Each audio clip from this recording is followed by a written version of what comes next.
대나무는 하늘을 향해 쭉쭉 자랍니다. 언젠가는 제가 아내와 함께 남부지방의 수련회를 다녀오다가 담양을 갔습니다. 이게 몇 개 이제 대나무 밭이 있는데요. 놀랍습니다. 어떻게 이렇게 대나무가, 간단한 대나무가 쭉쭉 하늘 향해 올라갈 수 있는가.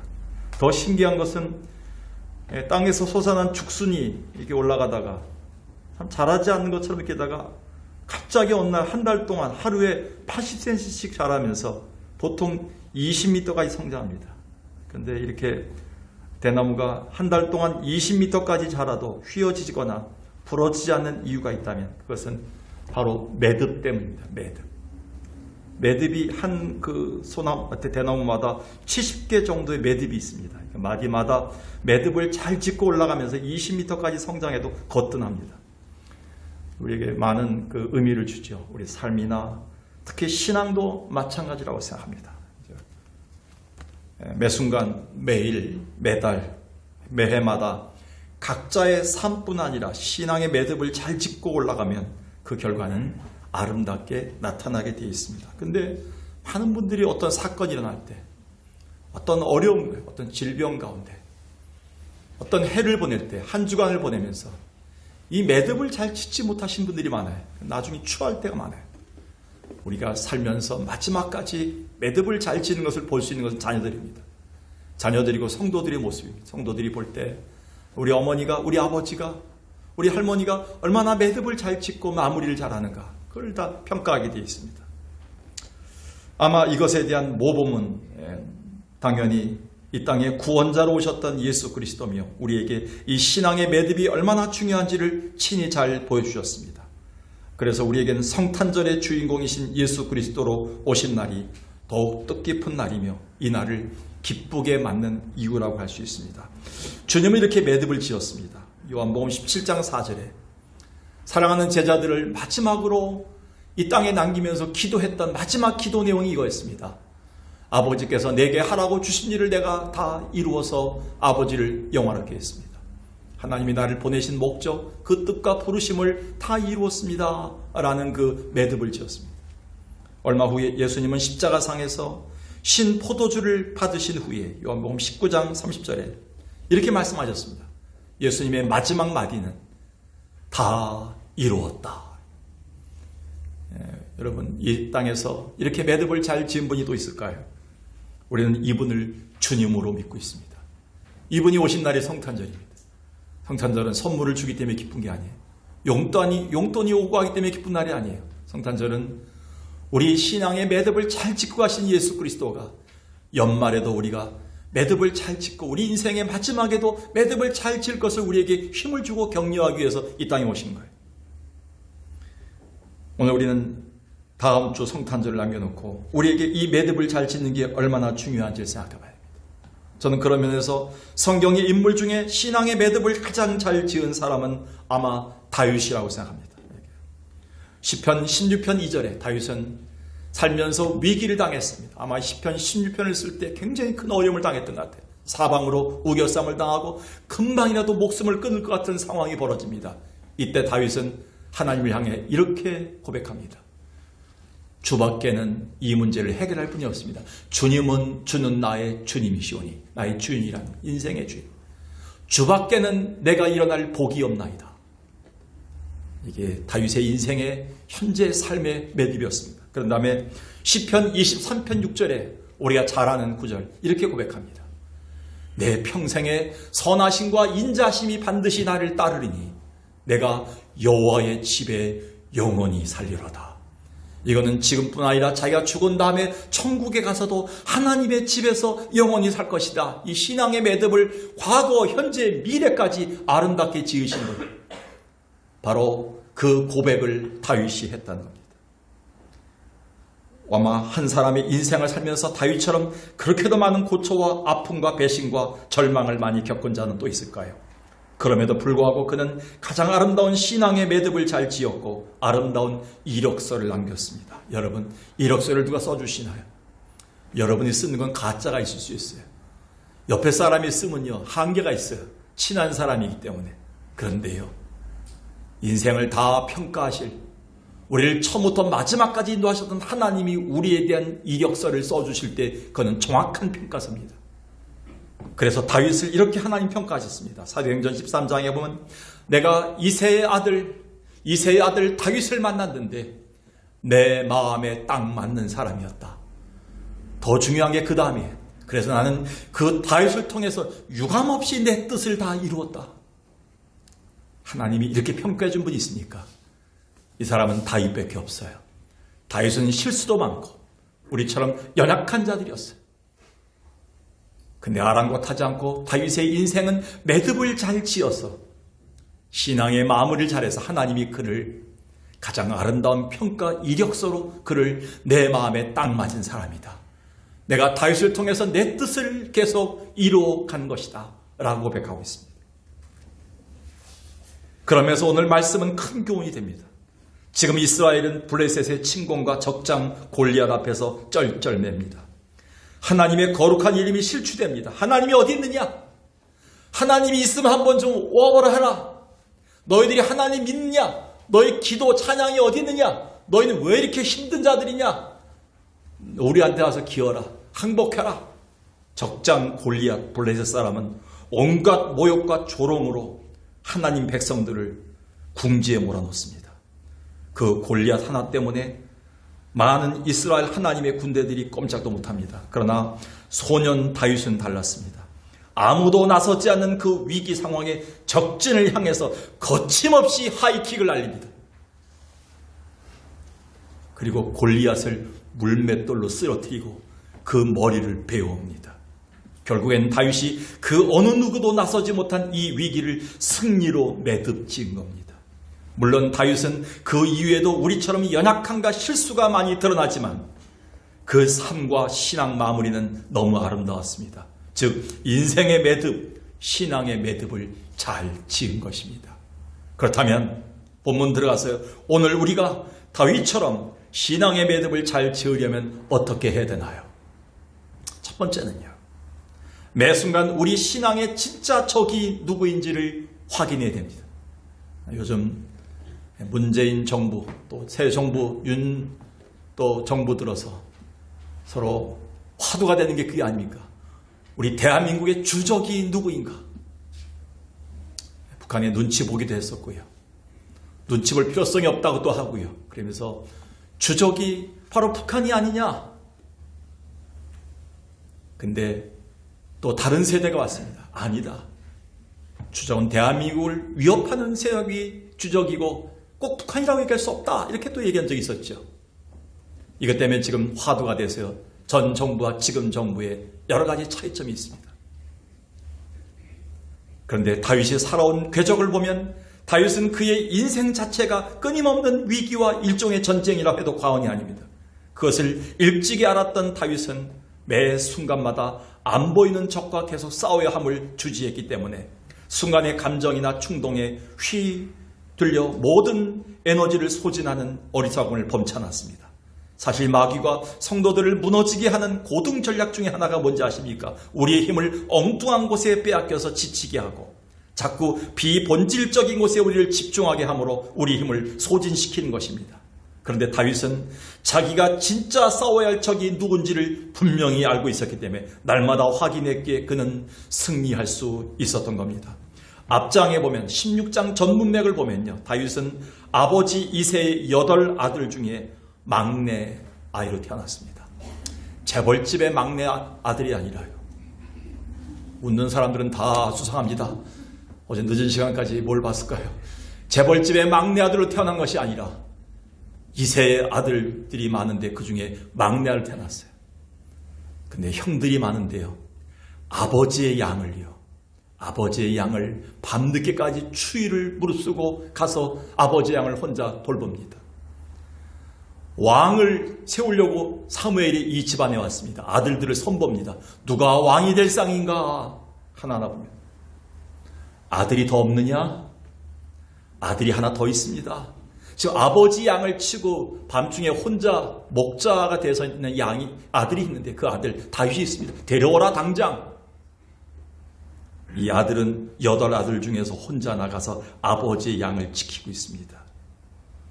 그뿐인가요? 그는 사울의 참으로 그리고 사울 왕의 그 눈에 들어서요. 먼 길을 오가면서 수금을 연주했기에 그 와중에도 10장에 가보면 전쟁에 나간 또 세 형들의 간식을 전달해 주기 위해서 그 위험한 길에 심부름을 떠납니다. 그는 아버지의 양을 치는 것도 힘들었고요. 그는 자기의 가족을 대신해서 그 먼 왕궁까지 가서 사울 왕을 위해서 수금을 연주하고 노래를 해주는 것도 힘들었는데요. 거기에다가 다른 형들은 집에서 탱자 놀고 있는데 아버지가 자기만 시키는 겁니다. 밖에서 양치기도 힘든데 너 형들을 위해서 굉장히 무거운 그 간식들을 가지고 와서 전쟁을 뚫고 가서 형들을 면회하고 와라, 위로하고 와라, 이렇게 얘기합니다.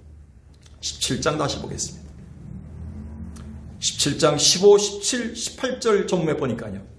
다윗은 사울에게로 왕래하며 베들레헴에서 그의 아버지의 양을 칠 때, 그러니까 사울 왕한테 가서 수금을 연주하고요. 또 밤중에는 아버지의 양을 치는 막내 아들 혼자 이런 고통스럽게 부담스러운 일을 하고 있는데, 부담스러운 것보다 부당한 일이죠. 왜 다른 사람을 시키지 않고 자기만 시키는가?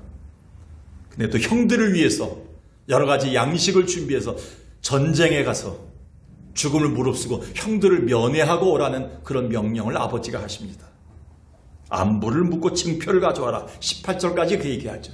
그 징표까지 가져와라. 여기까지 되면요, 우라가 치밀어서요, 다윗은 싸우거나 분노할 텐데요.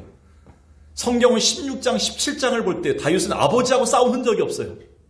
형들에게 대든 흔적이 없어요. 자기가 왜 혼자 이런 천덕꾸러기냐고 얘기한 적이 없어요. 불평한 적이 없어요. 원망이 없어요. 왜 그랬을까요? 그렇다면 하나님이 쓰시지 않았겠지요. 다른 데 힘이 쏟았겠죠. 다 소진됐겠지요.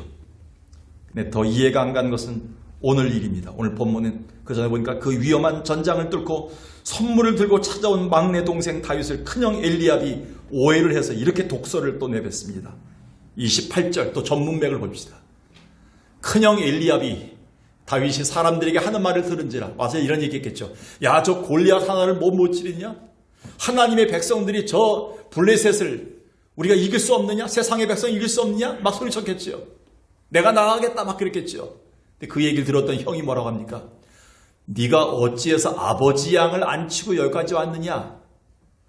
여기까지 형 때문에 온 것도 기가 막힌 일인데 그 형은 네가 아버지 양은 안 돌보고 왜 여기 놀러 왔느냐? 전쟁 구경하러 왔느냐? 내 마음 교만과 완악함을 내가 안다. 다윗이 얼마나 많이 무너졌을까요? 이때 마음이. 이 정도 되면 멱살 잡고 맞서 싸워야 정상이 아닌가요? 근데 결론적으로 말하면요, 만약 이때 다윗이 그 순간을 이기지 못하여 큰형 엘리압과 대판 붙었다면 아마 다윗은 진짜 적인 골리앗과 싸워보기도 전에 이미 힘을 다 쓰고 무너졌을지 모릅니다.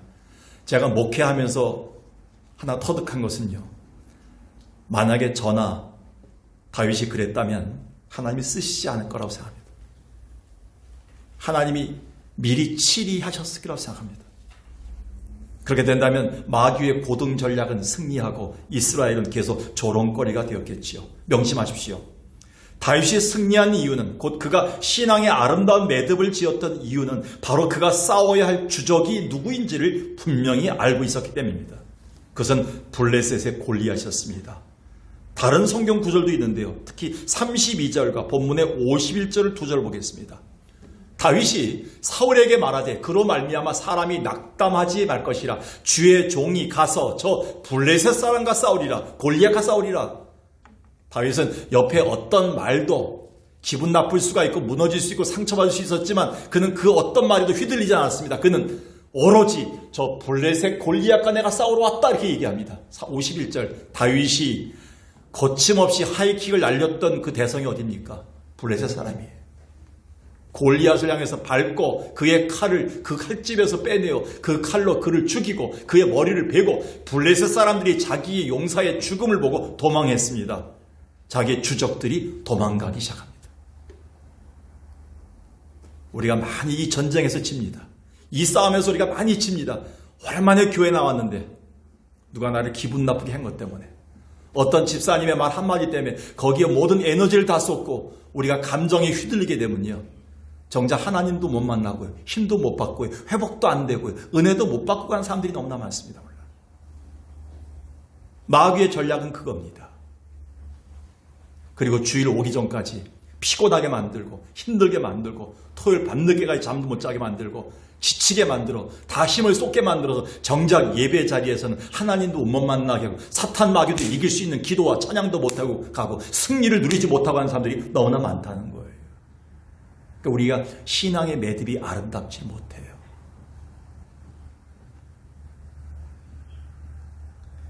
다윗의 인생에서 얼마나 분하고 부당한 대우가 많았습니까? 그는 부모하고 싸우고 싶었어요. 왜 나만 이렇게 괄시하냐고, 왜 나만 천덕꾸렸냐고, 큰형과 형제들과 싸울 수 있었어요. 그리고 앞으로 맞닥뜨려야 될 사울왕과도 싸울 수 있었어요. 그러나 그는 사울왕을 죽일 수 있는 두 번의 절호의 기회가 있었지만 자기의 원수를 하나님의 종, 하나님이 기름 부음 받은 자라고 그는 평가하면서 손을 대지 않았습니다. 하나님이 치리해 주시길 바랬습니다. 그는 내가 싸워야 될 적은 그 배후에 역사하고 있는 악한 영, 마귀인 것을 알았던 거예요. 이전에 제가 십몇 년 전이죠. 굉장히 오해를 받고 미워한 적이 있습니다. 누구를. 그 사람이 했던 말들을 보면요. 제가 많이 목사가 왜 그러느냐. 목사님이 왜 그러느냐. 너무 힘든 적도 더 있었습니다. 당장 찾아가서 거침없이 하이킥을 날리고 싶었죠. 나도 사람인데. 그 감정을 주체하기 힘들었습니다. 그런데 한 3, 4일 기도하는데요. 그분이 참 좋아 보이고요. 사랑스러워 보이고요. 불쌍해 보이고 어느 때는요. 품에 안고 싶더라고요. 정말 그분을 일주일 만에 만났을 때 품에 안았습니다. 그리고 그 배후에 역사하는 사탄 마귀가 그렇게 미워 보이더라고요. 그때 제가 깜빡해서 그 적을 놓쳤다면 그 사람과 관계가 멀어졌겠죠. 오늘도 우리는 이 전쟁을 치르고 있어요. 다윗은 우리에게 그 전쟁의 진짜 적이 누구인지를 분명히 하라고 우리에게 가르치고 있습니다. 그래서 바울은 이렇게 얘기했습니다. 에베소 6장 12절에 우리가 싸워야 될 적은 혈과 육이 아니다. 혈육이 아니다. 우리 형제가 아니다. 우리 형제자매 집사님 권사님이 아니다. 내 남편이 아니다. 우리가 싸워야 될 적은 그 배후에 역사하는 눈에 안 보이는 악한 영이다. 거기 지지 마라 이렇게 얘기했어요. 오늘도 우리는 이 전쟁을 치르고 있습니다. 우리는 그동안 이 코로나 사태를 거치면서 이 적을 잃어버렸습니다. 지금 우리 눈에 보이는 것들이 우리의 적이 아닙니다. 보이지 않는 적 마귀는 오늘도 온갖 방법으로 우리를 분노하게 하고 엉뚱한 것에 힘을 쓰게 합니다. 따라서 이번 성탄절이 인생의 가장 아름다운 신앙의 매듭을 지으신 주를 바라보는 계기가 되고 또 우리가 싸워야 될 신앙의 진짜 적이 누구인지를 분명히 확인하는 기회가 되어야 됩니다. 매 순간마다 우리 신앙의 진짜 적이 누구인지를 확인함으로 우리 삶과 신앙의 아름다운 매듭을 짓는 자 되기를 간절히 축원합니다. 두 번째는요. 매 순간 하나님이 나를 단련하고 계심을 확신해야 됩니다. 사울왕은 골리앗을 향해 싸우겠다는 소년 다윗의 충정에 감동해서 다윗에게 자기가 늘 아꼈던 군복과 노투구, 갑옷, 칼을 무장시켜 축정시킵니다. 이게 됩니까 이게? 여러분 사울왕에 대한 평가를 보면요. 보통 사람보다 더 어깨 이위로 더 키가 더 크다 그랬습니다. 어깨 위로 머리만큼 더 키가 크다 그랬어요. 그러니까 사울은 이제 큽니다. 소년 다윗입니다. 지금. 다윗에게 자기의 갑옷과 칼과 모든 옷을 입혔을 때 그게 맞겠습니까? 어떻게 되었나요? 17장 38절 39절을 보세요.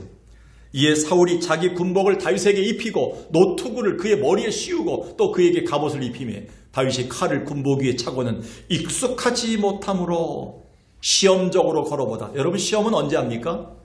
시험은 먼저 차 보기 전에 시험해야 되는 겁니다. 단련해야 됩니다. 그런 다음에 차보는 겁니다. 근데 여기서는 찬 다음에 시험하는 겁니다. 그 전 다시 보여주세요. 성경 구절. 걸어가다가 사울에게 말하되 익숙하지 못하니 이것을 입고 가지 못하겠나이다 하고 벗어버렸다. 여기 익숙하지 못하단 말이 두 번 나옵니다. 이 말을 주목하십시오. 다시 말하자면 다윗이 적과 싸워야 될 최적의 도구나 무기가 아니었습니다.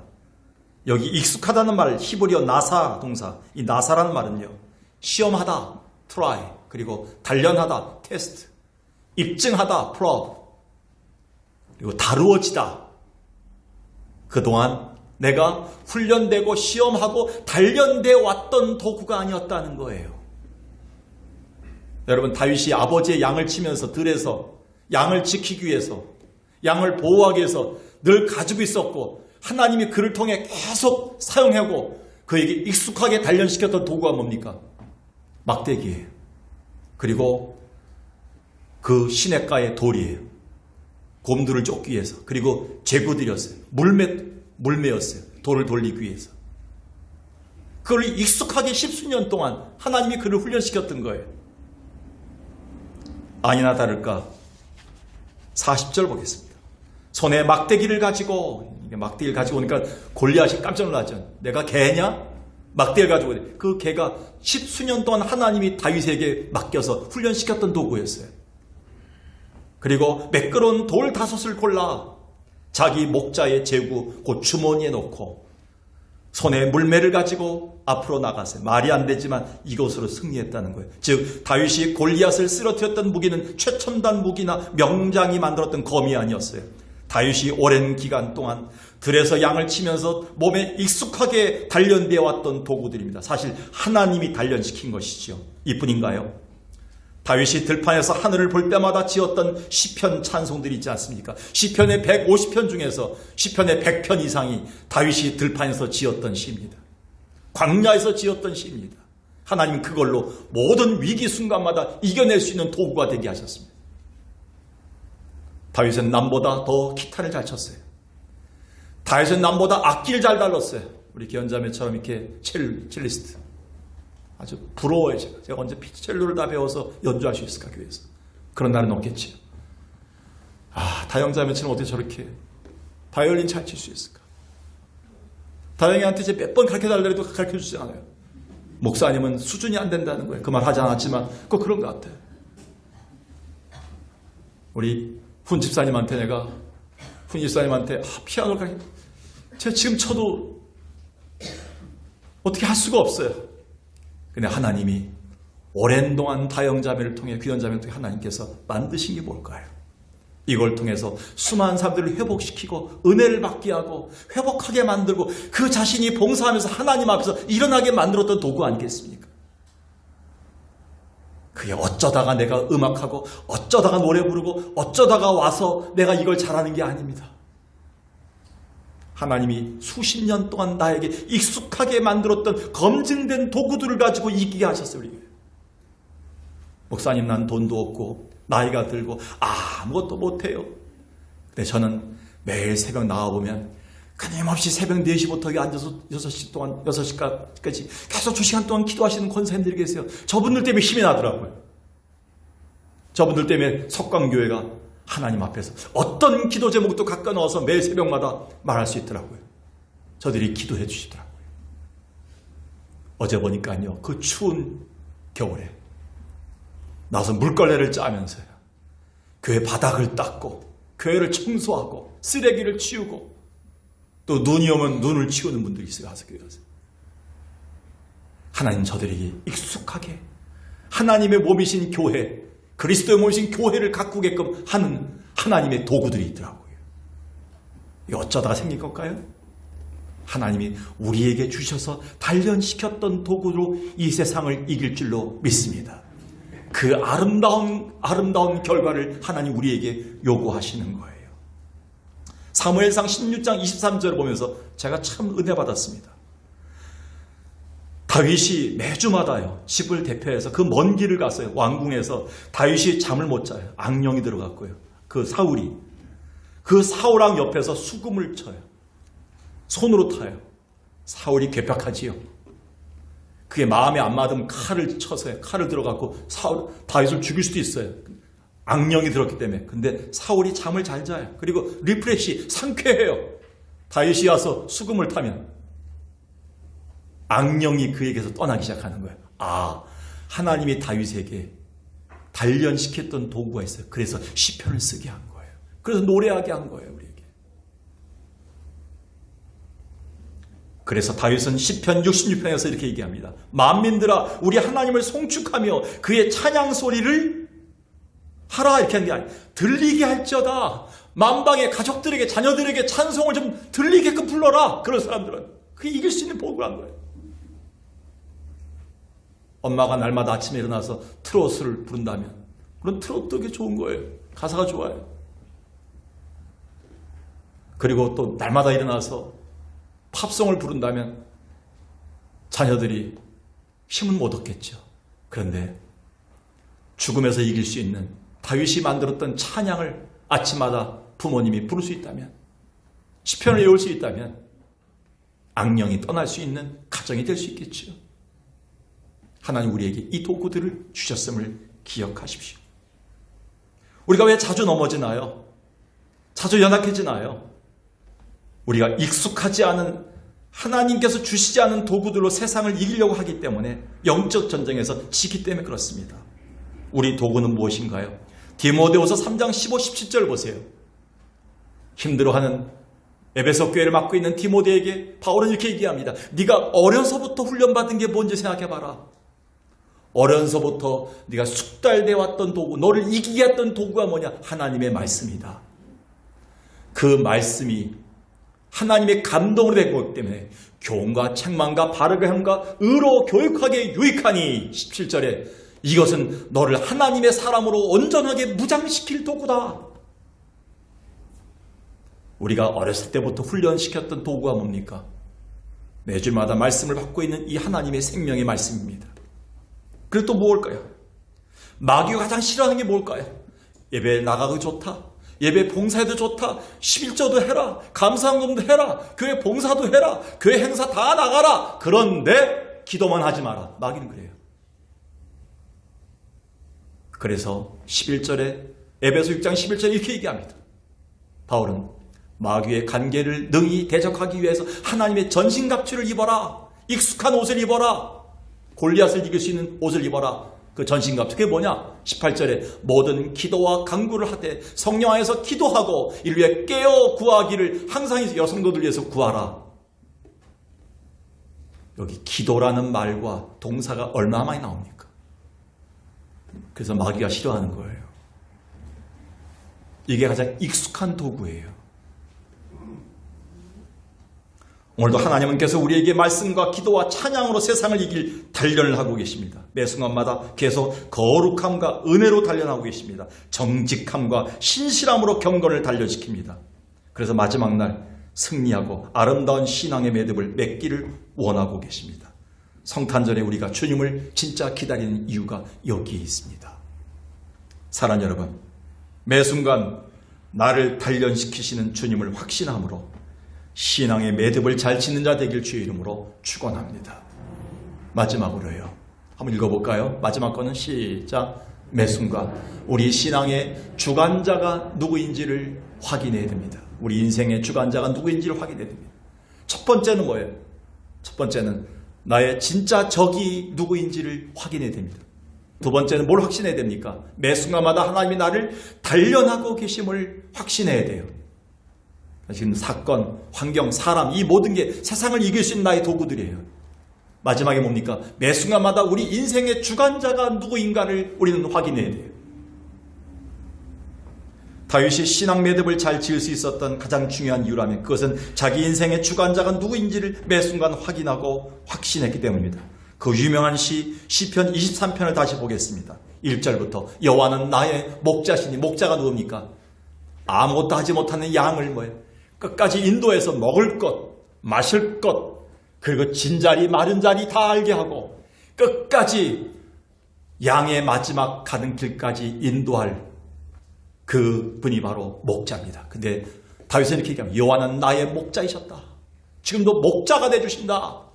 나를 푸른 풀밭에 누이시며 쉴만한 물가로 인도하신도다. 내 영혼을 소생시키신다. 죽어할 때 일으키신다. 회복시키신다. 의의 길로 인도하신도다. 이 짧은 구절 속에 자기를 살리고 채워주시고 편한 잠자리로 인도하시는 인생의 주관자 되시는 하나님을 분명히 고백하고 있습니다. 오늘 본문에서도 다윗은 이렇게 선포합니다. 본문 45절, 47절 봅시다. 다윗이 블레셋 사람에게 이르되 너는 칼과 창과 단창으로 내게 나오냐? 나는 만군의 여호와의 이름으로 나간다. 여러분, 만군의 여호와가 뭡니까? 47절 다시 봅시다.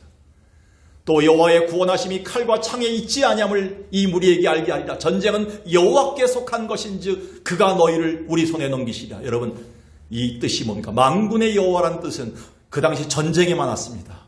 군대가 많았습니다. 나라가 많았습니다. 모든 나라, 모든 군대, 모든 그런 세력 중에서 가장 왕 중의 왕이 만군의 주입니다. 나는 그분의 이름으로 나가노라. 할렐루야. 그분이 나의 주관자 되신다는 거예요. 나의 주인 되신다는 거예요. 그분이 이 모든 전쟁의 주관자이시다. 우리 가정에 일어났던 이 사건, 이 질병의 어려움들, 지금 내가 겪고 있는 고초와 위기의 모든 것들을 쥐고 계신 분은 하나님이시다. 인생의 주관자가 누구인가를 분명히 알았습니다. 여기에 47절에 넘기시리라 이 말, 굉장히 좋은 표현입니다. 이 말은 히브리어 나탄 동사입니다. 나탄이란 말은 붙이시리라. 옛날 성경이 더 정확한 것 같아요. 붙이시리라. 내가 내 손에 붙이시리라. 근데 지금 성경에는 넘기시리라. 이 딜리버리. 배달해 주신다는 말을 번역되는데요. 권력과 지배권을 넘겨주시다. 우리가 찬양과 기도할 때, 찬송하고 나갈 때, 예배하고 나갈 때 하나님은 이미 우리의 패배와 어려운 위기 속에서 승리권, 지배권을 우리에게 넘겨주실 것이다. 배달해 주신다 하는 뜻이에요. 다윗이 골리앗을 향해 인생의 주관자이신 하나님을 믿고 그 이름으로 나갈 때 하나님 이미 그 문제를 해결할 것을 해결권, 지배권을 안겨주신다 이 뜻이에요. 지금 우리가 사는 세상은 그렇게 말하지 않습니다. 무슨 소리야? 내 자신이 인생의 주인이야. 누구도 간섭할 수 없어. 누구도 너한테 꼰대가 돼서는 안 돼. 네 마음대로 해. 이렇게 얘기합니다. 그래서 누가복음에서 주님은 이렇게 우리에게 교훈하십니다. 한 어리석은 부자를 얘기합니다. 누가복음 12장 18절에 어리석은 부자를 이렇게 얘기합니다. 성공한 다음에 금탑 산업 훈장을 받았겠지요. 엄청난 부를 이뤘겠죠. 이렇게 고백합니다. 자식들 앞에서 내가 이렇게 하리라. 내 곡간을 짓고 헐고 다시 짓겠다. 확장하겠다. 내 모든 곡식과 내 물건을 거기 쌓아둘 것이다. 짧은 18절 안에는 다 자기가 주인이에요. 자기가 다 한 거예요. 여러분 말할 때 여러분 내가라는 말을 많이 하지 마세요. 자녀들 앞에서요. 주님이란 말을 많이 쓰셔야 됩니다. 20절에 진짜 주인이 나타납니다. 진짜 주인이 이르시되 어리석은 자여 오늘 내 영혼과 내 목숨과 내 것 다 내가 뺏어가겠다. 진짜 주인이 계셨어요. 이거 빨리 알아야 됩니다. 우리가요.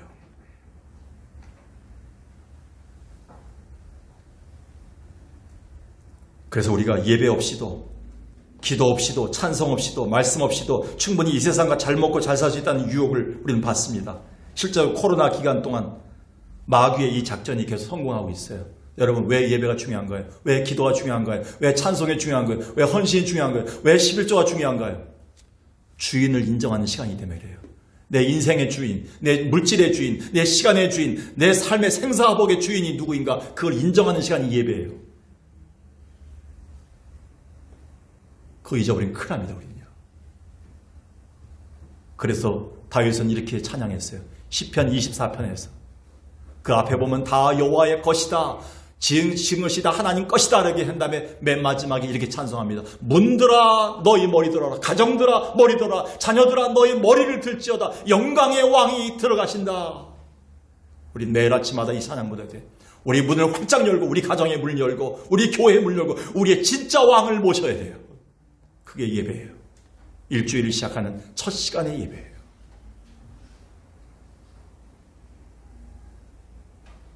마지막으로 스위스의 정신학자이자 신학자인 폴 뚜르니에가 쓴 책 모험으로 사는 인생이라는 책을 소개합니다. 이 책은 교과서적인 책입니다. 저한테는.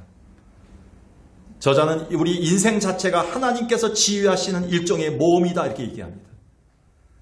사실 이 모험은 두려움의 연속이기에 이를 지휘하시는 분과 동행하는 자만이 우리가 안정되고 승리할 수 있다 이렇게 얘기합니다. 오늘도 성가대가 이제 지휘자를 통해서 모든 걸 조율받습니다. 지휘자가 없으면요, 중구난방입니다. 찬양도요. 지휘자의 위치는 굉장히 큽니다. 마찬가지입니다. 우리 인생을 지휘하신 분이 계셔야 돼요. 그분은 우리의 인생의 모험의 인생을 주관하시는 분, 하나님이 계세요.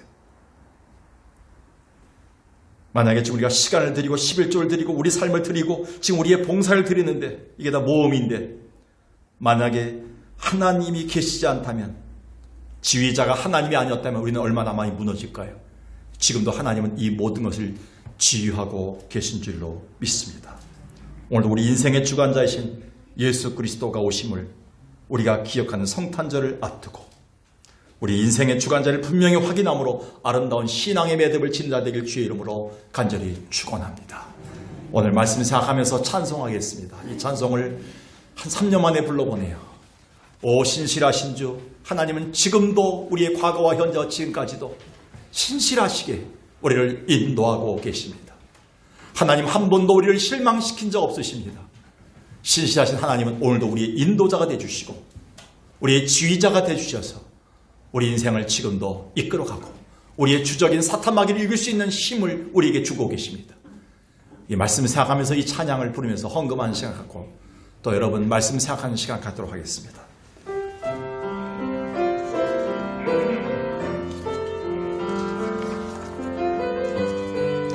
여러분의 마음을 내놓고 찬양하셔야 됩니다. 말씀 생각하면서 하나님 한 번도 나를 실망시킨 적 없으시고 언제나 공평과 은혜로 나를 지키셨네. 오 신실하신 주, 오 신실하신 주, 내 너를 떠나지도 않으리라, 내 너를 버리지도 않으리라. 약속하셨던 주님, 그 약속을 지키사 이후로도 영원토록 나를 지키시리라 확신하네. 지나온 모든 세월들